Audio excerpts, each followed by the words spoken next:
Greetings and welcome back to this next installment of Friday Fueling 5, brought to you by Sweet Ransom Diversity Consulting, and I am Robin Sweet Ransom. Are you ready for an energy boost? Do you need some fuel after this long work week? Well, if so, you have come to the right place. Look at the beautiful beach ambiance. Can't you just imagine yourself here listening to the waves, feeling the sun on your face? Well, imagine you're there as I take you through today's topic for the week. All right, enjoy. I'm here to encourage you if you believe that you have been overlooked, right? Maybe favoritism is afoot in your workplace and you're not feeling as if you're being given the visibility that you deserve, and maybe even the good work that you're doing may even be credited to someone else. So I'm here to encourage you and help you to remember that overlooked doesn't mean forgotten. And I'm going to give you some strategies on how to handle favoritism when you feel passed over. Number one, I want you to separate the facts from assumptions. Sometimes we can assume something because it's just based upon feelings and it may not be accurate. So perhaps you may want to test your assumptions, ask questions, pay attention to things objectively, even getting input from others to see if they're seeing what you're seeing. And you may even need to have a heart-to-heart conversation with your manager, not accusing them of favoritism, but just sharing with them what you've observed and wanting to get their feedback. And that takes us to tip number two, where you can focus on what you can control: your visibility, your performance, your relationships, your communication, finding what they would like to see you do more of. Asking them, what can you do to shine in their eyes? Is there some other opportunities that can come your way, maybe allowing you to run lead on a project or what have you, right?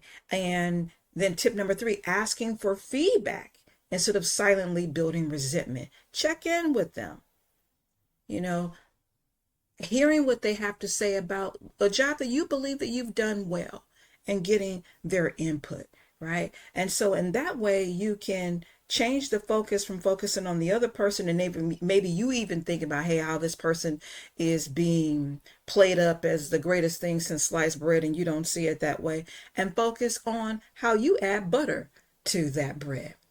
And now I'm going to share with you some historical content about someone else who felt overlooked, but they really weren't in the long run. Now, I know that not everyone who looks at my channel reads the Bible, but there are some of you who do. And those of you who don't, you can be encouraged by this too, because this was a real life example of someone who was, it appeared, overlooked.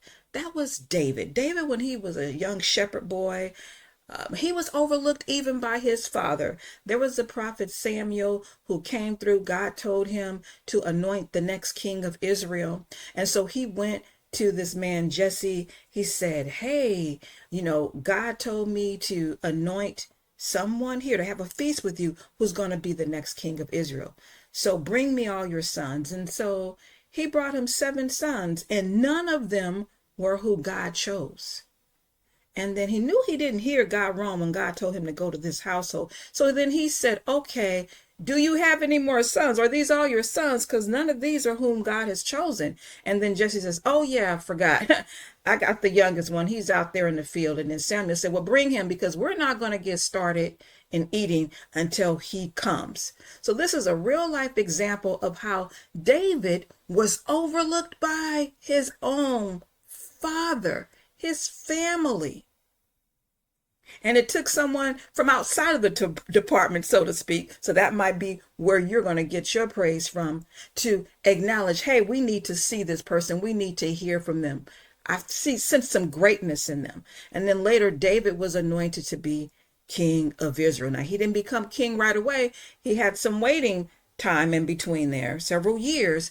But the point is, Even though he may have been overlooked by his father, God knew exactly where he was, and he sent Samuel there to reveal him. So there may be someone outside of your department who's paying attention to you, even while your manager may be overlooking you. So here's your Friday Fuel in 5. Remember that being overlooked today doesn't mean you'll be overlooked forever.